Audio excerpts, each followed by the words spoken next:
రేపే అతీత శక్తివంతమైన పౌర్ణమి. ఈ పౌర్ణమి రోజున మర్చిపోకుండా ఏంటంటే గుర్తుపెట్టుకోండి. ఇప్పుడు చెప్పే విధంగా ఈ యొక్క చిన్న పరిహారం చేయండి.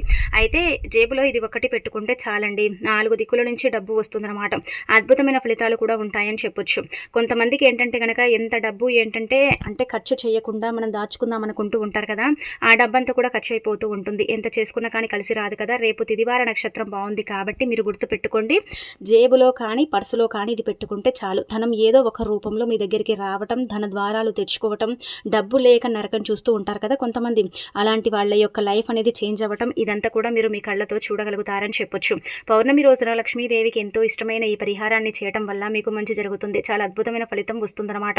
అందుకే పౌర్ణమి రోజు ఉదయాన్నే లేచి శుచిగా స్నాన కార్యక్రమాలు చేసుకొని ఇంటిని వాకిలి శుభ్రం చేసి ఆ తర్వాత ఏంటంటే ఇంట్లో దీపారాధన చేసుకొని ఆ అనంతరం ఏంటంటే ఒక రాగి నాణ్యాన్ని తీసుకోండి. రాగి రాబడిని తెచ్చిపెడుతుంది. రాగి నాణ్యం ఏంటంటే కనుక అద్భుతమైన ఫలితాలతో మన జీవితాన్ని మారుస్తుంది.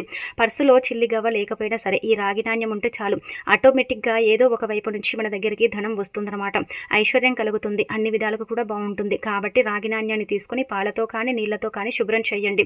అన్ని ప్రదేశాలలో రాగి నాణ్యం దొరుకుతుంది కాబట్టి ఎలాగైనా సరే ఉదయం దొరకకపోతే సాయంత్రం లోపైనా సరేనండి తెచ్చేసుకొని ఆ తర్వాత ఏంటంటే పాలతో కానీ నీళ్లతో కానీ శుభ్రం చేసి కాసేపు అమ్మవారి పటం ముందు పెట్టండి. అంటే లక్ష్మీదేవి పటం ముందు పెట్టండి. అలా పెట్టిన తర్వాత ఆ రాగి నాణ్యాన్ని ఏంటంటే కనుక చక్కగా మీరు పర్సులో కానీ జేబులో కానీ పెట్టుకోండి. ఇది 3 నెలల వరకు పనిచేస్తుంది. 3 నెలల తర్వాత పవర్ అనేది దిగిపోతుంది. మళ్ళీ పాలతో కానీ నీళ్లతో కానీ శుభ్రం చేసి కాసేపు లక్ష్మీదేవి పటం ముందు పెట్టండి. పౌర్ణమి రోజున రాగి నాణ్యాన్ని పూజించి పర్సులో పెట్టుకుంటే ధనం రావటమే కానీ పోవటం అనేది జరగదని మనకు పురాణ గ్రంథాల్లో చెప్పబడుతుందన్నమాట అండి.